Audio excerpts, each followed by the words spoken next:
Hello, I'm Tosin Odugbemi, an academic and design practitioner, and this is my love letter to Harvard University.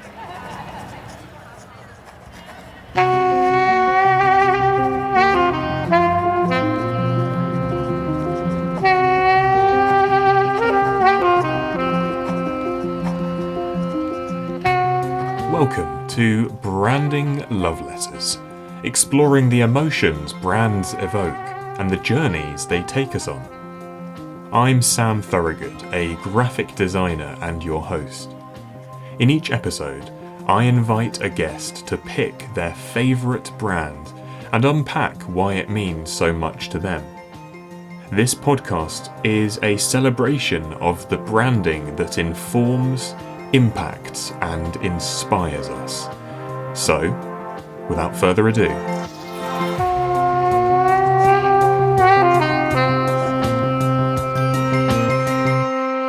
My introduction to Harvard University was very blurry, as it probably is for most people. It's kind of one of those brands that you just know, and it's unclear when you first really got introduced to them. But some of my first memories of the brand and of the school have been through like fictitious media, like things like Legally Blonde, the movie, or like Gilmore Girls, the show. And I remember that in those examples, Harvard has always been represented as a tool for self-affirmation and kind of for like justification of intelligence. and in those depictions, did you, in your mind, was that a positive depiction? Did it seem like an interesting place, a place that intrigued you? Yeah, it felt very positive. And before I had rubbed up as closely as I have now against the brand, I always thought of it as like, wow, this amazing institution that felt almost untouchable, and that anybody who might go there or might be associated to it in any way must be some type of like great superhuman. So I'd say it had an extremely positive association in my brain. And how did you start to personally interact with this brand?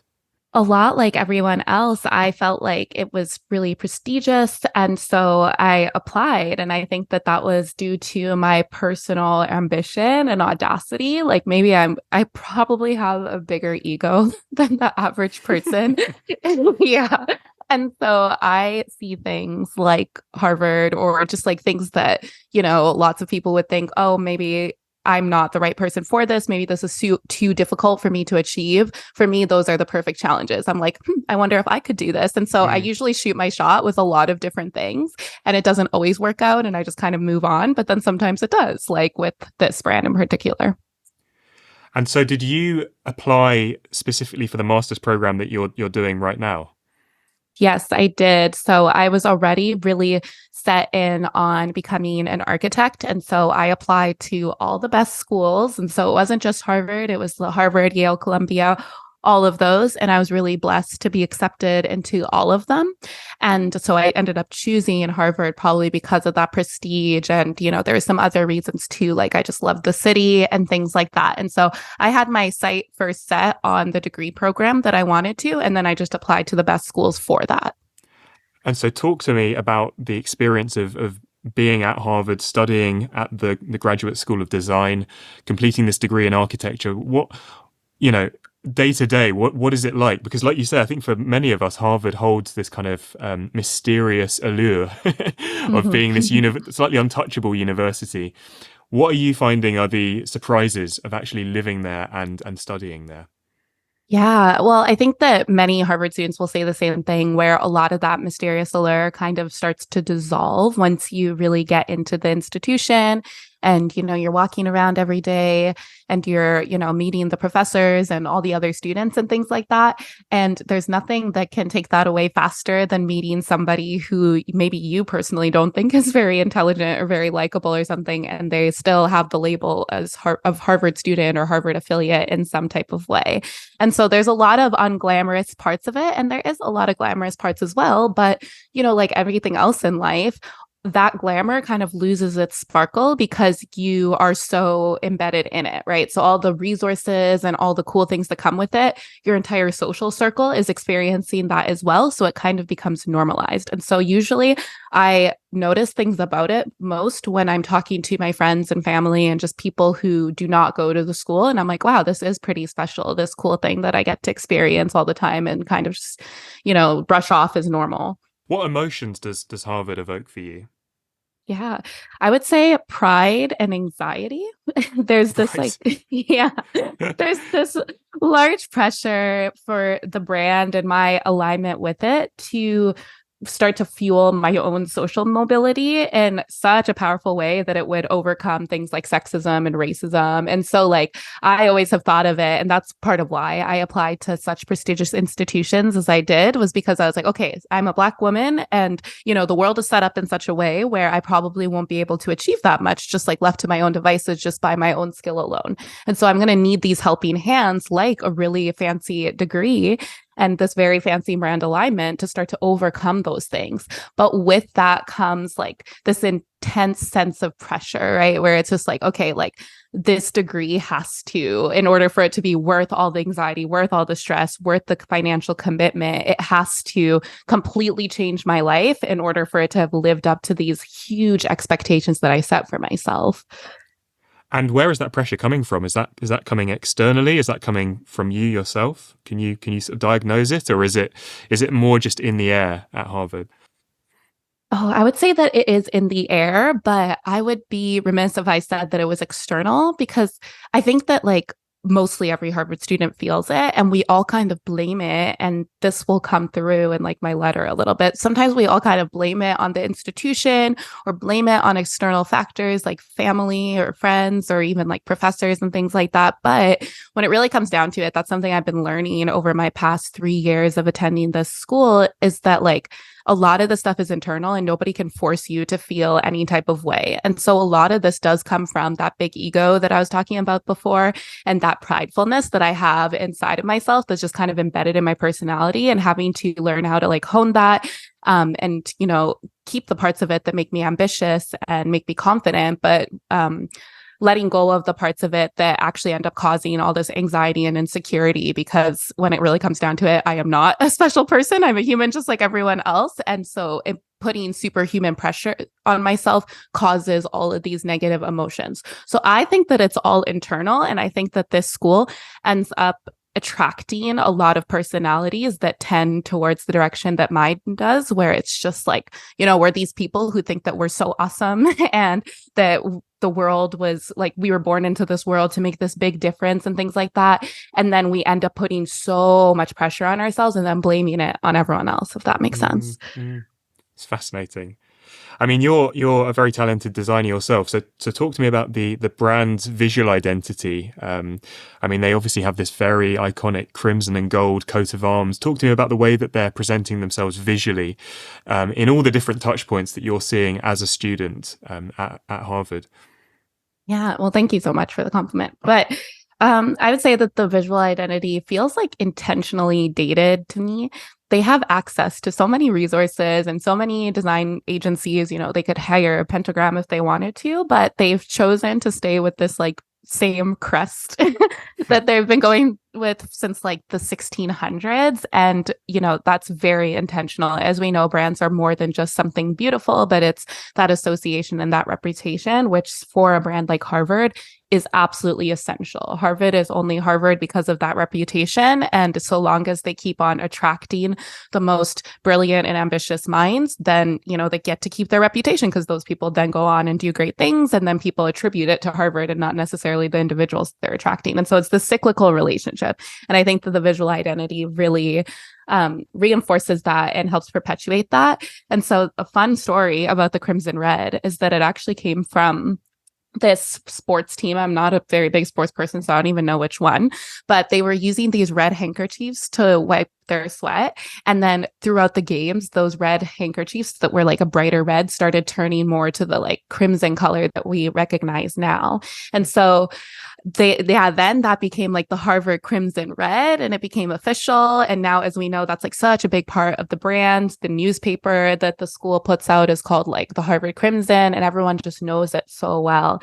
And so I always think of it as like literally blood, sweat, and tears is the color of the school. And I don't think that they say it like that, but that's kind of my association. And being somebody who's like so in it, I know that like that is so true to the brand, and just like being in alignment with it as being a student or faculty here or any type of associate with the school, is that like it takes so much sacrifice to stay in this role, but then you kind of get addicted to it because the Harvard brand, like it returns back to you and it takes you really far. And so you kind of have to keep on pouring out those blood, sweat, and tears to be able to reap the benefits of the brand. And so, yes, that's all that's all my spiel about that intentionally dated branding and that crimson red and the serif fonts and everything like that. Can you envisage a world where they would ever do a rebrand and take, say, the crimson, but turn it into a very modern looking logo? Or do you think for as long as Harvard exists, it will stick with this coat of arms, this very kind of dated, historic artifact almost? Yeah, I honestly doubt that they would ever change it. I think that this is true of pretty much any gigantic brand as well known and that has been able to become like a household name like Harvard. The more that I have myself gotten into the branding world and understood like just the politics of a rebrand, the more I realize that like once a brand reaches a certain level, it's unlikely that they're ever going to make any big change. They might shift it a little bit, they might modernize it and just like make the edges a little bit smoother, but I would be so shocked if they ever let go of like the main core of that shield.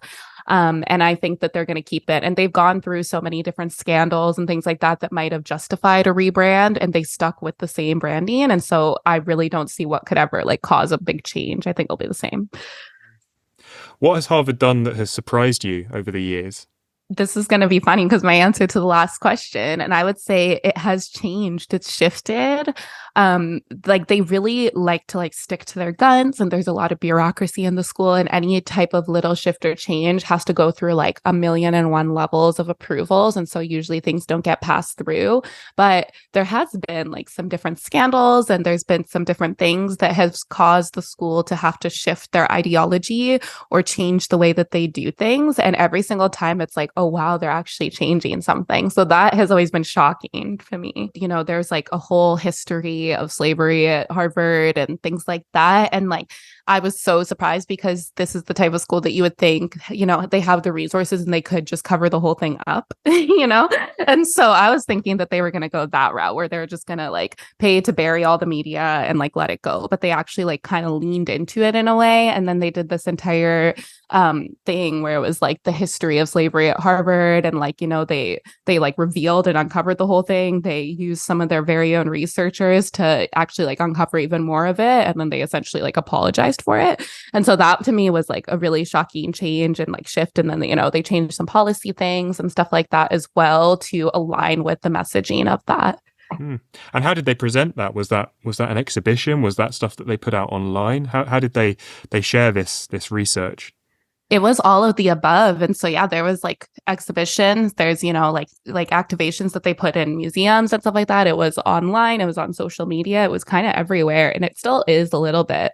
Have there been any times where it's been really, I mean, you've talked a little bit about some times when it's maybe been harder to love the brand. Have there been any specific anecdotes or moments where you just think I really struggle to love this brand? Yeah, I would say that, you know, there was a time in kind of like the climax of my degree. I was right in the middle of it. And now looking back, I know that like for everyone, that's the most difficult part, but I didn't know. No one really warned me. I was coming up. And that was probably the closest time that I was to dropping out. I was like, I can't do this anymore. I was becoming like very disillusioned to the whole facade. And I was like, okay, you know, I was watching the number of my student loan borrowings tick up. And I was like, okay, like doing the math and realizing that I was going to graduate with like this much student loan debt. And I thought it would all be worth it because I thought that, you know, I'd be able to just like wave this Harvard flag and everybody would just let me into any opportunity that I wanted. But I realized that like, it's not that simple. It definitely does open some doors for you, but it's not like just the Harvard thing alone is going to let you have anything that you ever wanted in the world. And so I was like, what if I can't get a great job after this? And this degree is so difficult. And I was feeling like I was experiencing a lot of weird things because like I'm Canadian. And so, of course, like I've experienced racism before, but like really just nothing compares to what you experience in the United States. And so I had just moved here and I was like, I feel like everyone hates me here and everything's stacked up against me. And like, I hate this. And so I remember at that time, I was so resentful. And if anyone asked me, because I get a lot of messages and a lot of people from like my alma mater or just like people who might follow me on social media and stuff, like asking me if they could touch base with me about like coming to this school or coming to peer schools and things like that. And at that time, I was like telling everyone, I was like, I don't think it's worth it. Like, sure, apply if you want to, but like, this is not something that I would do again if I was given the opportunity. And so at that time, I was finding the brand to be very, very hard to love. But I think it was just this awkward moment where it's like it's almost like when you start taking a medication and the side effects kick in before the benefits. And I feel like I was in that cusp where it was like I was just getting all the negative parts of it, but I hadn't started to actually experience the benefits yet, which now entering my final year when I'm like actually applying for jobs. And I've been at the school so long that sometimes the school asks me to do things and is giving me like more and more accolades for like going here. I was just like, this whole thing is not worth it. So very hard to love then. And are you in a different place now?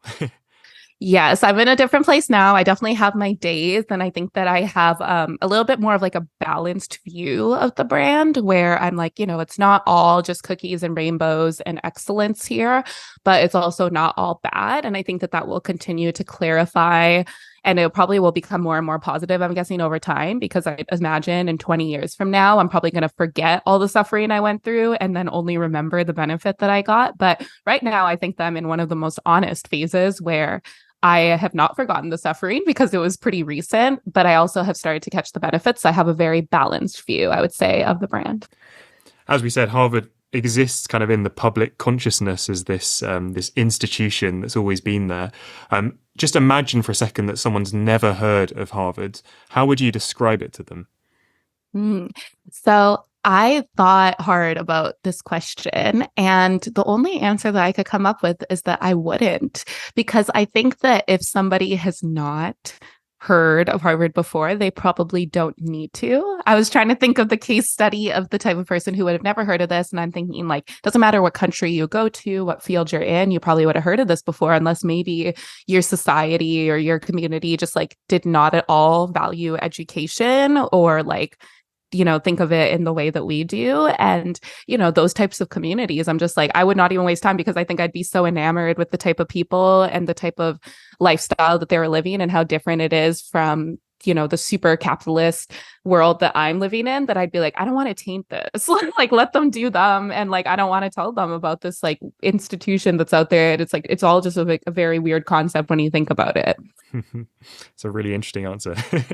Yeah. How would you summarize your journey with Harvard over the years? If we go way back to seeing it depicted in those films that you were talking about, right up to now, this moment where you're months away from completing this program, how would you summarize your journey with Harvard?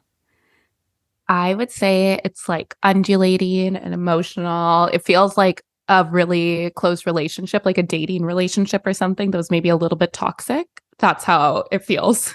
Like, I don't know, like to me, it feels really comparable to any type of dating relationship that I've had where it's like, it starts out with like a crush where it's like, oh, like this person looks so interesting. Like this brand looks so cool. Like everything looks beautiful from the outside. Like, look at all the bricks, look at all the ivy. Like, wow, that's beautiful. And then, then it goes through this slow process of like, you get closer and closer and closer and you get to know them more and more and more. And then some of the flaws start popping up. And at first it's like, oh, that's not that bad because they're so awesome, right? Like, and it's just like these little things, we're all human, but then you reach this point where it's like so much deep conflict and you're like, okay, I don't know if this is worth it anymore. And now this person seems like super whack to me. And that's And that's that phase that I kind of talked about earlier. And then, it depends. Either the relationship breaks up at that point, or you power through and you have a little bit more of like a nuanced view and like a deeper love where you completely understand them in all their complexity and all their flaws and also all their great attributes. And you accept that and you love that and you move forward and you figure out a way to like make it work for both you and them. And I feel like that's the phase I'm in now with Harvard. It's beautiful. It's beautiful. Thank you. So Tosin, tell me more about you and where people can connect in with what you're doing online. Yeah, so I am a brand strategist myself. And so that's why I probably see Harvard as a brand and not necessarily just a school or an institution. And all of my stuff could be found at my website, which is www.oluwatosin, spelled OLUWATOSIN.net. And from there, you can find all my social media and things like that. Brilliant. Well, finally, I would love to hear your love letter that you've written to Harvard. Okay, perfect. Okay, so dear Harvard, your acceptance of me has wedged itself into my sense of self, threatening to become my identity, ego, and peace. You steal interest, becoming the most interesting thing about me, but as soon as you're brought up, I start to resent your prestige because it overshines my personal accomplishments. I'm full of gratitude for your prestige, however, because it is one of my greatest accomplishments. Everything we've had together seems so surreal. Joy consumed me when I first stepped into your Greek gates. Onto the cobblestone roads, I thought, I've made it. And as I looked at the burgundy brick, the ivy, and smelled the thick smell of intelligence in the air, I thought being a part of you has been both a beautiful dream, but it's also an adversarial reality. Because of you, I've stayed up at night in tears, working, striving to live up to your impossible standard. Because of you, doors have swung wide open that would have surely been bolted shut to someone like me. My journey with you has been one of self-discovery. Healing came when I realized that you're not the main character in my story. We help each other. I represent you, and you give me resources. At a time, all my feelings belong to you, and whether others saw me as worthy of you or not became my focus. But when it was time, my feelings came back to me. So thank you for showing me what I can do. Knowing and interacting with you has required a strength that I didn't know I possessed. Thank you for making me stronger. XO, Tosin. Well, Tosin, thank you very much for letting us hear your branding love letter. Thank you. You've been listening to Branding Love Letters, and I've been Sam Thorogood. I'm on a mission. Equip pioneers like you to bring others onto your journey. Come and find out more at www.pilgrimage.design. Thanks for listening. Oh, and big thanks to Thomas Thorogood for the music. Take it away, Tommy boy.